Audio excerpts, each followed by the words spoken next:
Halo, perkenalkan nama lengkap saya Maria Rosalinda, NIM 2019 520146. Di sini saya akan mempresentasikan hasil resum dari mata kuliah Teknik Lalu Lintas.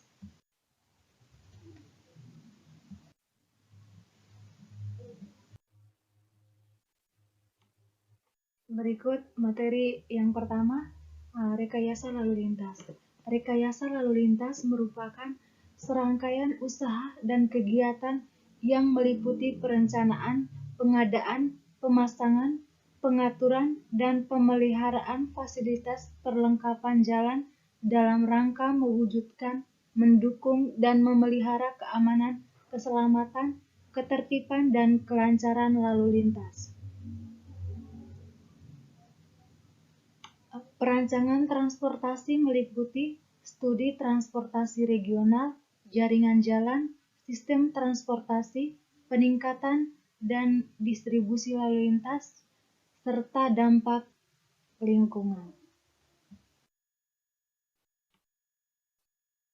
Masalah lalu lintas. Kombinasi dua atau lebih faktor yang saling mempengaruhi situasi lalu lintas meliputi: yang pertama, faktor manusia; yang kedua, kendaraan; yang ketiga, faktor jalan; yang keempat, faktor lingkungan.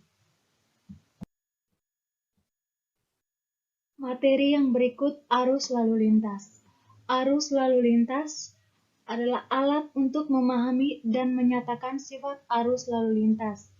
Sekian banyak kendaraan dengan berbagai jenisnya di jalan raya saling berinteraksi satu sama lain dan mempengaruhi seluruh pergerakan lalu lintas atau arus lalu lintas. Variabel lalu lintas. Jenis arus lalu lintas yang pertama, arus yang tak terganggu; yang kedua, arus terganggu.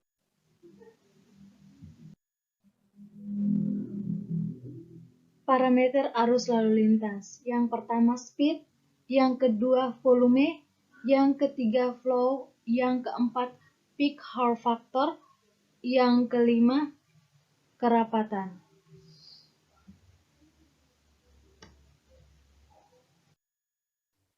Kapasitas jalan. Kapasitas jalan merupakan ukuran efektivitas fasilitas lalu lintas untuk mengakomodasi lalu lintas. Faktor yang mempengaruhinya: yang pertama, faktor jalan; yang kedua, faktor lalu lintas; yang ketiga, faktor lingkungan. Tingkat pelayanannya, tingkat pelayanan lalu lintas adalah tingkatan pelayanan menunjukkan kondisi operasional arus lalu lintas dan persepsi pengendara dalam terminologi kecepatan, waktu tempuh, kenyamanan kendaraan, kebebasan bergerak, gangguan arus lalu lintas lainnya, keamanan dan keselamatan.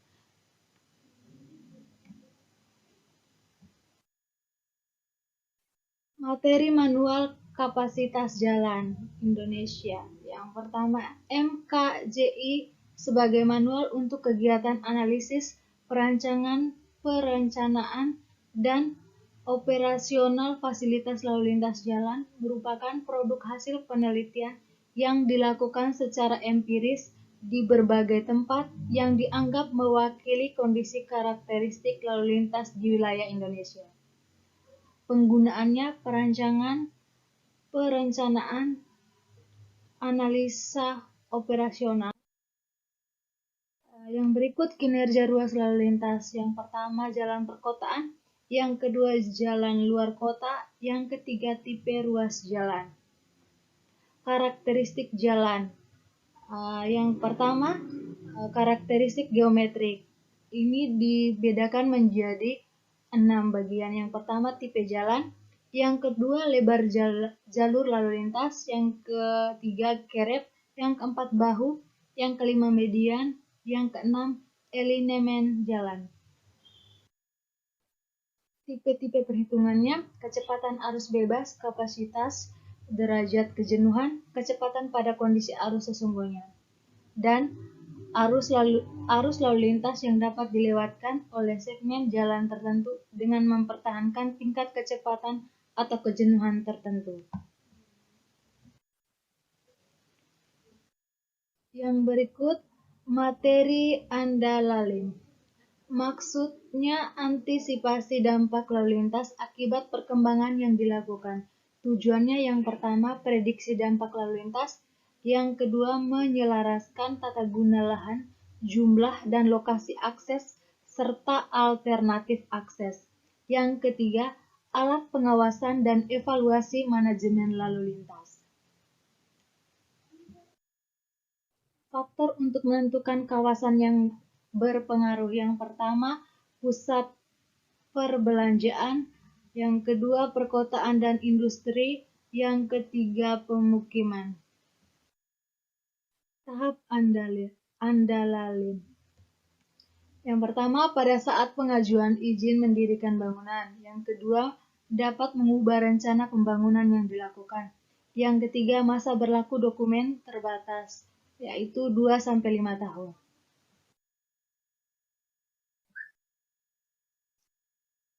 Ciri permasalahan transportasi, ciri permasalahan transportasi yang pertama, ciri kebutuhan akan transportasi yang kedua, ciri sistem sarana transportasi, yang ketiga, keseimbangan antara sistem prasarana transportasi dan kebutuhan akan transportasi.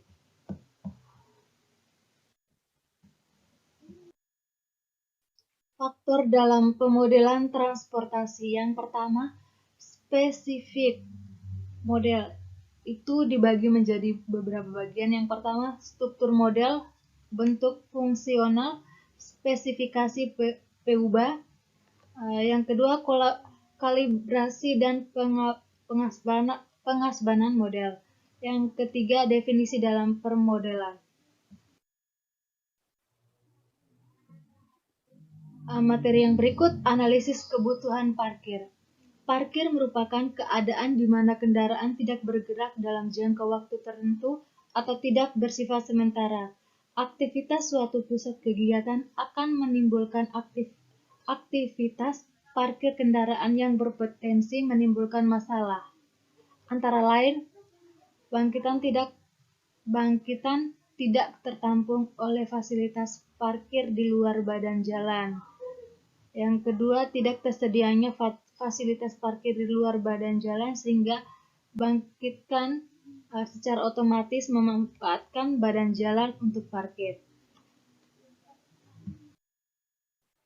Penanganan masalah parkir yang pertama, tahap jangka pendek, yang kedua, tahap jangka menengah atau panjang.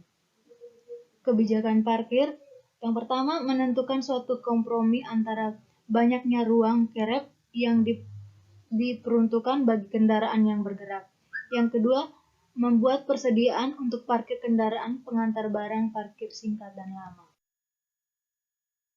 Materi yang berikut, jalan berkeselamatan.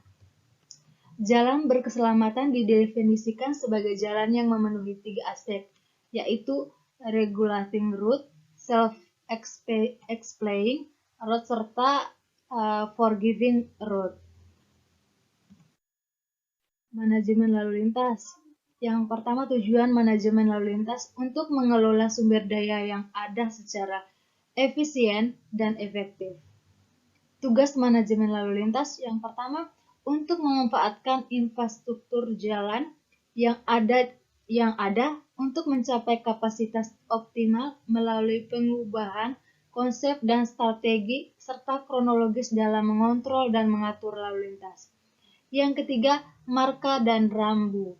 Yang keempat, perlengkapan jalan. Mungkin itu saja hasil resum dari saya. Sekian dan terima kasih.